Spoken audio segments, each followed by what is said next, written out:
Bonsoir à tous, mercredi 8 novembre, bienvenue dans le 7-8 journal sur TV 78. Les titres de cette édition. Une convention signée ce matin au Chesnay, elle vise à lutter contre l'insécurité dans les exploitations agricoles des Yvelines. Une vingtaine d'entre elles a subi des vols depuis le début de l'année. Les précisions en début de journal. 35 ans qu'il agit pour les droits des femmes et des familles dans le département. Le CIDFF des Yvelines fête son anniversaire demain. C'est au lycée d'hôtellerie de Guyancourt. L'occasion de rappeler les domaines d'intervention de l'association. Pour en parler, Lucie Robin, elle est notre invitée. C'est la directrice du CIDFF 78. Et puis nous recevrons également dans cette édition Amélie Edouin, directrice de l'antenne Île-de-France-Ouest du Labo des Histoires. L'association propose des ateliers d'écriture créative pour les moins de 25 ans. Hier, l'antenne est inaugurée officiellement à Versailles après un an d'activité. Depuis le début de l'année, une vingtaine d'exploitations agricoles a été victime de vols dans les Yvelines, vols de matériel et de fioul qui impactent directement la productivité des agriculteurs. C'est pour lutter contre ce phénomène qu'a été signé ce matin au Chesnay une convention de coopération entre le monde agricole, la préfecture des Yvelines et les gendarmes du département. C'était à la chambre d'agriculture interdépartementale d'Île-de-France. Sur place, Marie Pantra et Aurélie Ronze. 3 signatures pour mieux lutter contre l'insécurité qui touche le monde agricole dans les Yvelines.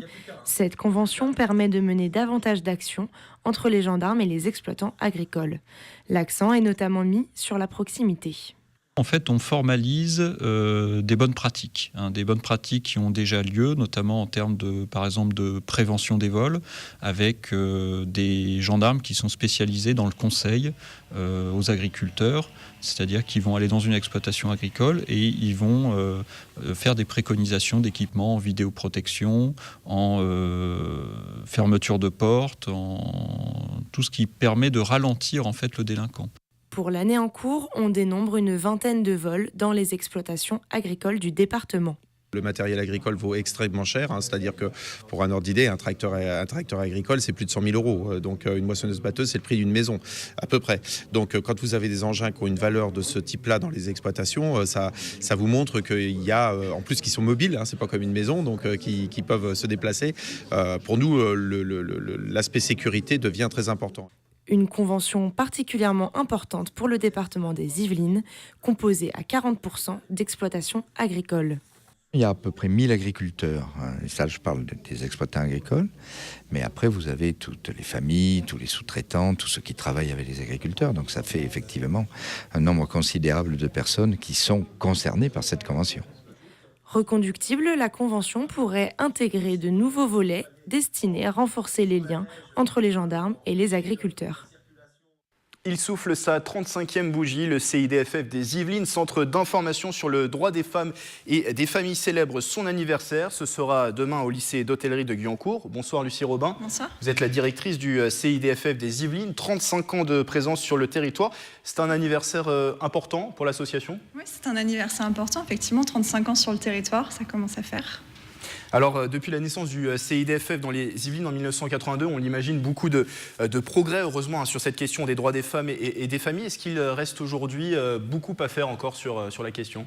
Oui, tout à fait. On est à 13 000 personnes reçues par an, à peu près.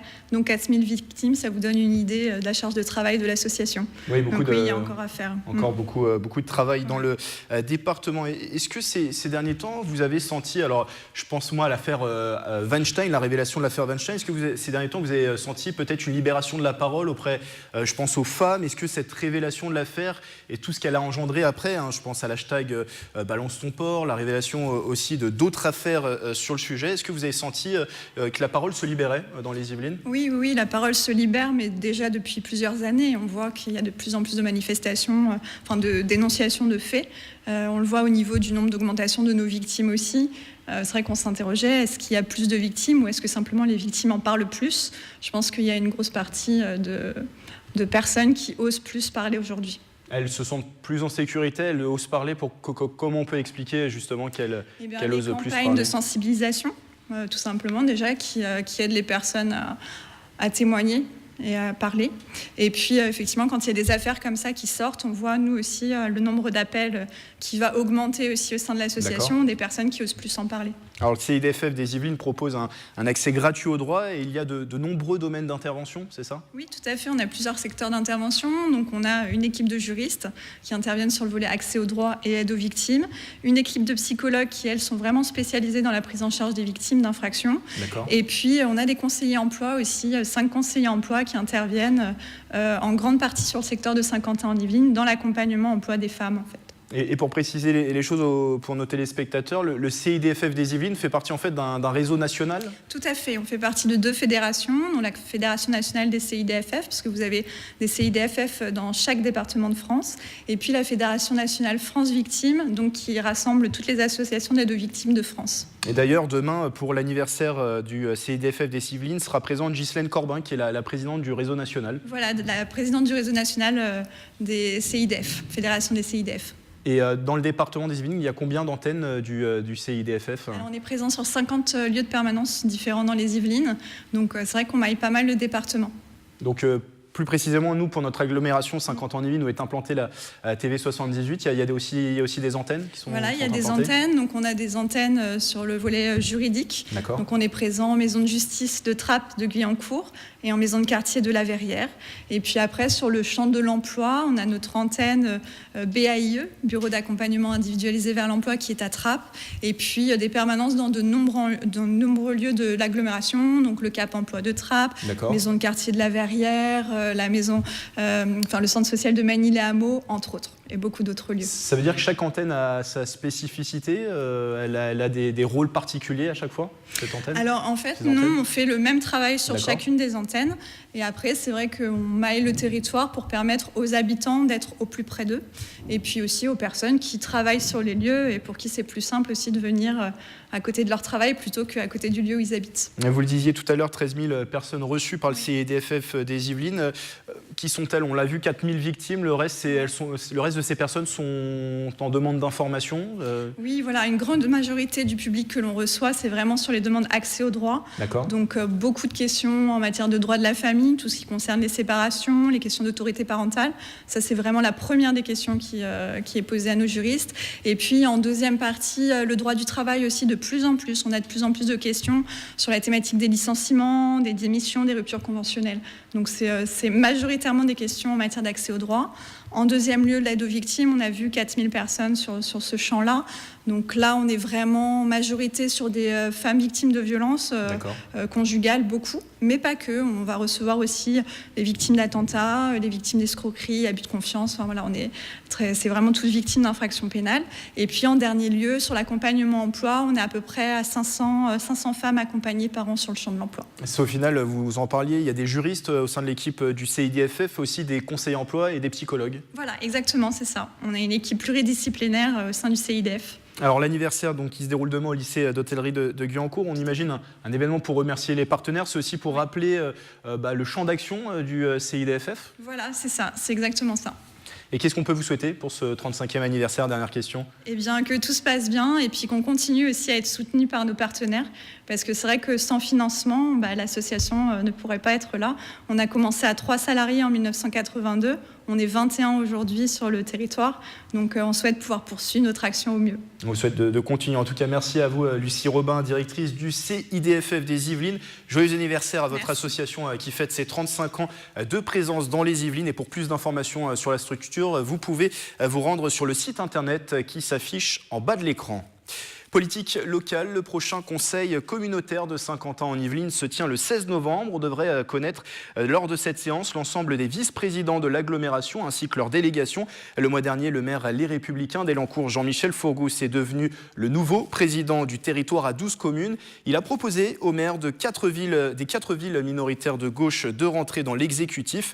Une main tendue que va vraisemblablement accepter l'opposition, à en croire les propos de Sandrine Grandgambe, conseillère communautaire. Elle était notre invitée hier dans le journal. On demande à participer à l'exécutif, on demande à être partie prenante en fait de l'avenir de ce territoire puisqu'on pèse aussi dans ce territoire et puis qu'il y a des clivages qui sont parfois indépendants des parcours politiques mais qui sont liés au territoire réellement.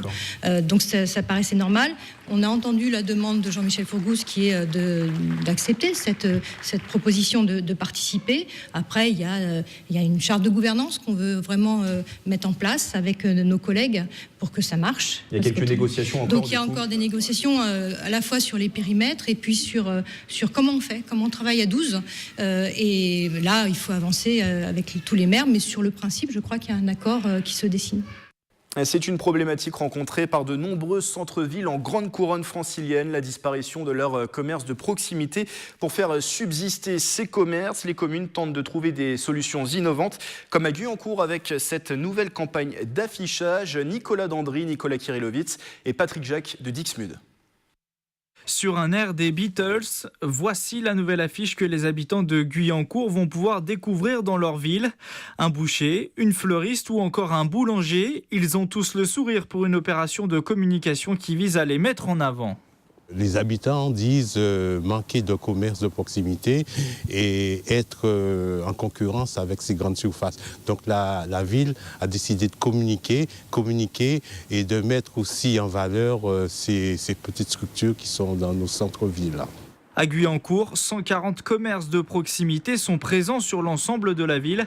Un chiffre important pour 28 000 habitants et qui prouve que les petits commerçants résistent face aux grandes enseignes. C'est le cas de ce pressing qui profite des nouvelles constructions de logements et de la présence des entreprises à proximité. La clientèle, je dirais, c'est essentiellement des jeunes qui dépendent beaucoup du technocentre qui est à côté. Ça fait tourner la maison de la presse, ça fait tourner la boulangerie.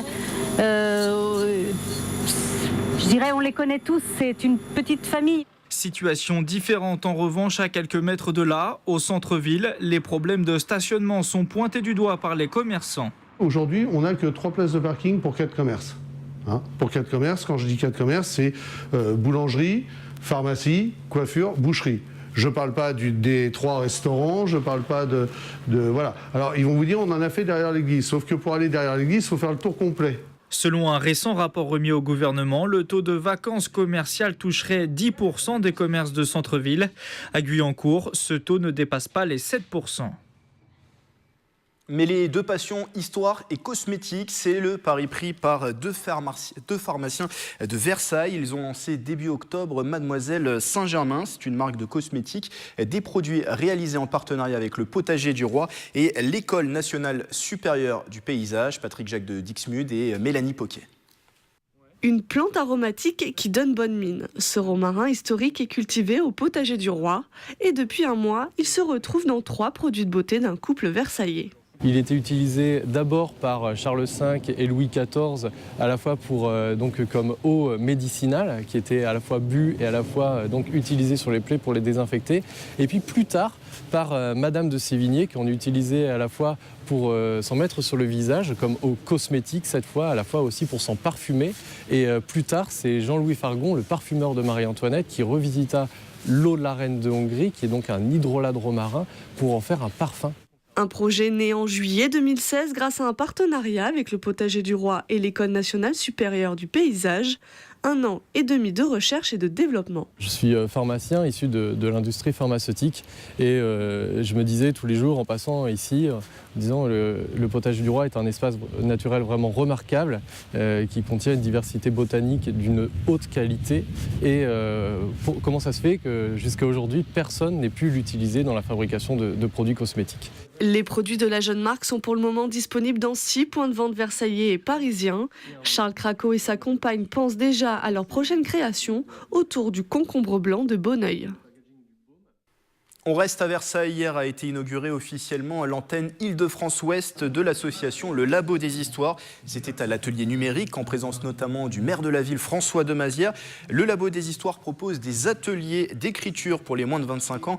On en parle dans cette interview avec notre invitée, Amélie Edouin. Bonsoir. Bonsoir. Vous êtes la directrice de cette antenne Île-de-France-Ouest du Labo des Histoires. Alors, inauguration officielle de l'antenne hier, mais l'association est implantée à Versailles depuis 1 an. an, depuis septembre 2016. Pourquoi attendre finalement un an pour faire cette inauguration officielle? Alors, on a attendu un an pour faire cette inauguration parce qu'on n'était pas implanté à l'atelier numérique initialement. D'accord. On a été très généreusement accueillis à la bibliothèque centrale par son directeur Vincent Aiguely et on a ensuite changé de bureau pour l'atelier numérique pour prendre nos quartiers et avoir un espace d'atelier dédié. Donc ça a pris un petit peu de temps. Voilà. Donc l'inauguration en tout cas hier de ces nouveaux quartiers à l'atelier numérique. C'était le temps aussi de lancer les choses, j'imagine, en un an, lancer le travail.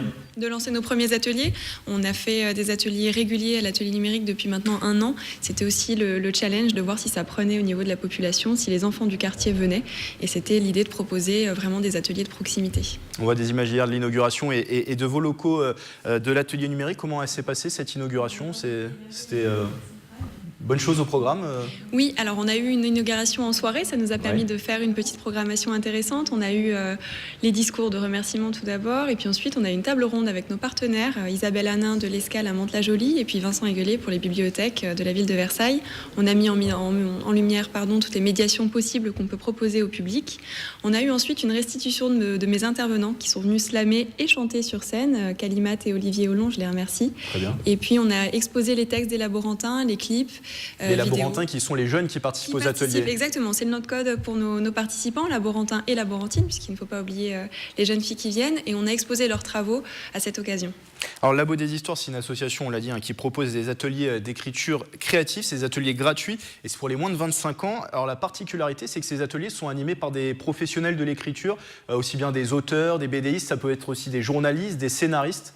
C'est aussi cette particularité. Oui, alors on a souhaité que nos ateliers soient tous animés par des professionnels de la chaîne du livre ou de l'écriture, donc c'est un gage de qualité, et puis c'est leur travail, donc c'est eux qui sont en mesure de pouvoir intervenir en direct avec les jeunes et leur donner des conseils qui sont bienveillants et surtout professionnels. Et l'idée, c'est aussi de faire des ateliers d'écriture sous toutes leurs formes. Là, on l'a vu, je l'ai cité, des journalistes, des scénaristes, il y a d'autres formes d'écriture que l'écriture de romans, par exemple. Oui, alors on a des auteurs, c'est vrai, je pense à Kili Bébé ou bien à Frédéric Couder, qui sont un peu connus quand même, qui viennent très généreusement nous intervenir auprès de nos jeunes, mais on a effectivement des scénaristes, on a des journalistes, et l'idée c'est de proposer l'écriture sous toutes ses formes, donc d'avoir des courts-métrages qui sont réalisés après, d'avoir de l'écriture numérique, d'avoir du codage par exemple, d'avoir des chansons et des restitutions qui sont un petit peu différentes d'un recueil très, très classique, je dirais.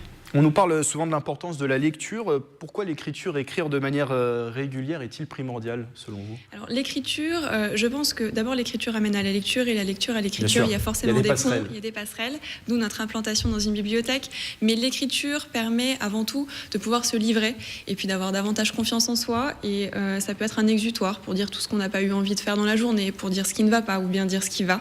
Et nous, le but, c'est de proposer l'écriture sous toutes ses formes et de proposer un rapport plus positif à l'écriture pour des publics qui pourraient peut-être être plus négatifs sur ce qu'est l'écrit au quotidien. Et comment se déroulent les ateliers? C'est à la carte, il y a plusieurs types d'ateliers qui sont proposés? Exactement, on a des ateliers dans nos bureaux où les jeunes s'inscrivent sur notre site internet ou via la bibliothèque. Et puis on a des ateliers dans un public qui est, je dirais, captif, mais parce que ça se passe dans leurs écoles, ça se passe dans les hôpitaux, dans la maison d'arrêt des femmes.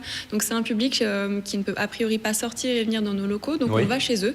Et là, les ateliers se font sur la demande de nos partenaires. Et ça, c'est sur le territoire de toute l'Île-de-France-Ouest, c'est-à-dire 4 départements, le Val d'Oise, les Hauts-de-Seine, les Yvelines et l'Essonne. Tout à fait. Tout le territoire de l'Académie de Versailles, finalement. Exactement. Nous sommes 3 rayonnés sur la région Île-de-France. Je m'occupe de l'Île-de-France-Ouest. J'ai une collègue qui se charge du pendant Est et puis notre antenne historique sur Paris. Je couvre 4 départements. Malgré l'implantation yvelinoise, on travaille sur les 4 départements.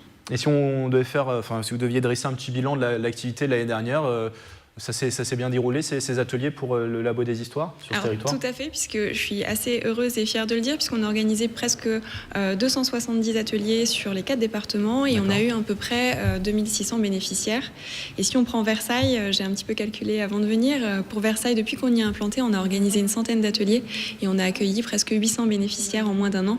Donc c'est plutôt très très positif et ça veut dire que l'écriture plaît toujours autant. Sur le territoire des Yvelines, des ateliers à Versailles, vous l'avez dit, aussi sur tout le territoire.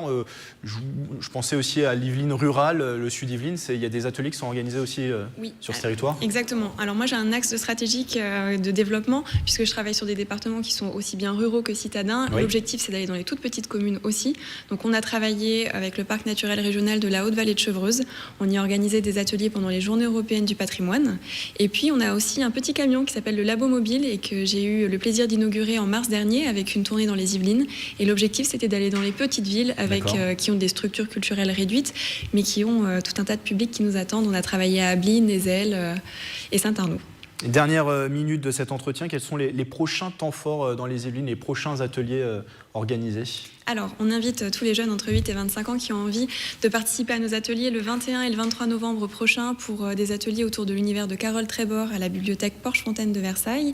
Et puis pour tous ceux qui auraient envie entre 8 et 12 ans, on a un atelier le mercredi 29 novembre à l'atelier numérique sur l'univers de Jules Verne. Il faut s'inscrire au préalable ? Alors on s'inscrit soit via les bibliothèques, Porche-Fontaine ou l'atelier numérique, soit via le site internet. Qui s'affiche d'ailleurs en bas de l'écran. Merci Amélie Edouin d'avoir été avec nous, directrice Île-de-France Ouest de l'association Le Labo des Histoires, et retrouver toutes les informations sur le site internet de l'association.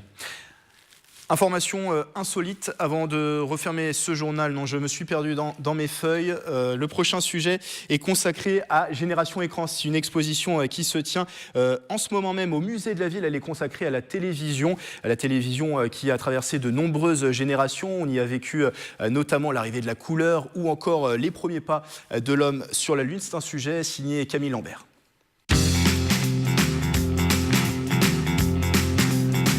Pour les plus jeunes, ces téléviseurs peuvent avoir l'air de venir d'un autre monde. Des années 50 à aujourd'hui, la télévision a bien changé dans son contenu et dans sa forme, en témoigne Spoutnik. Ce téléviseur de Philips a connu son heure de gloire dans les années 60. C'est un téléviseur qui date de 1969 et qui est tout à fait emblématique de l'évolution du poste de télévision dans les années 60 avec l'apparition de nouveaux matériaux comme notamment le plastique qui remplace le bois pour ceux de la génération précédente. Et puis cette forme tout à fait épurée, futuriste, faite dans une simplicité de forme. C'est dans les années 70 que les Français s'équipent massivement de ce nouveau média. Le musée de la ville raconte son histoire dans une exposition. Le rôle de la télévision a été essentiel lors de la création de Saint-Quentin en Yvelines. Notamment par l'intermédiaire du CRAB et de la BAC, qui étaient des associations, des structures locales qui ont permis d'utiliser l'audiovisuel, et en particulier l'image télévisuelle, comme outil d'expression de la population vis-à-vis de la construction de cette ville nouvelle qui était en train de se construire. Un retour nostalgique au temps où les téléviseurs trônaient fièrement dans les salons.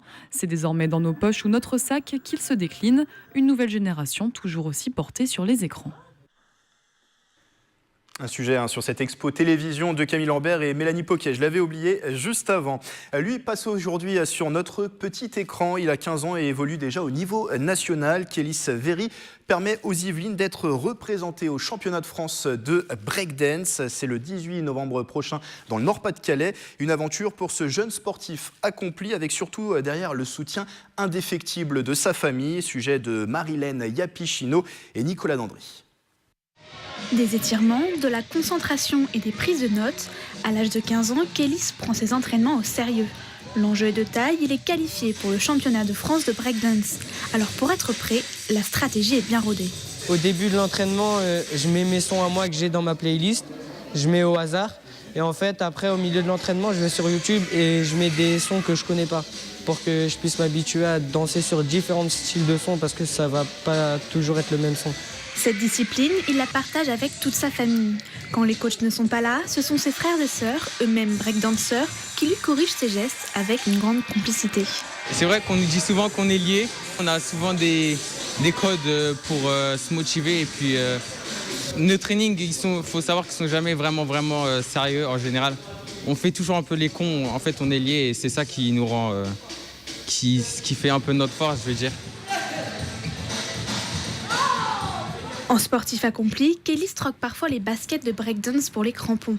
Il évolue comme milieu droit dans l'équipe de Voisins le Bretonneux depuis septembre. C'est vraiment un sport qui me plaît. J'aime bien la vitesse, tout ce qui est jeu technique. Et ce que j'aime surtout, c'est l'esprit d'équipe collectif, surtout quand on gagne. Une fois encore, Kélis n'est pas seul. Sa famille est au bord du terrain pour l'encourager. On l'aide vraiment tout le temps au quotidien. Après, on lui permet aussi de se détendre un peu à côté, de ne pas que penser à ça parce que après, sinon, ça ne fonctionne pas. Donc, on est vraiment là au quotidien, peu importe ce qu'il y a, quoi. Rendez-vous le 18 novembre sur la piste de danse de Liévin dans le Pas-de-Calais pour les championnats de France de breakdance. Kélis, blessé l'année dernière, a hâte d'affronter ses adversaires. Avant de refermer ce journal, cette information insolite dont j'ai commencé à vous parler tout à l'heure. HEC, champion français des écoles de commerce et aussi des rencontres en ligne. L'établissement de Jouy-en-Josas arrive en tête d'un classement des campus qui compte le plus d'utilisateurs de Tinder. L'application permet de faire des rencontres avec le principe du sweep. Autrement dit, il s'agit de balayer du doigt son écran pour accepter ou non un profil. HEC Paris qui compte près de 4500 étudiants. Le classement ne dit pas, bien sûr, s'ils ont tous trouvé l'âme sœur. C'est la fin de ce 7-8 journal. Retrouvez cette édition en replay sur notre site internet et sur notre application mobile tablette TV 78. Très bonne soirée à tous.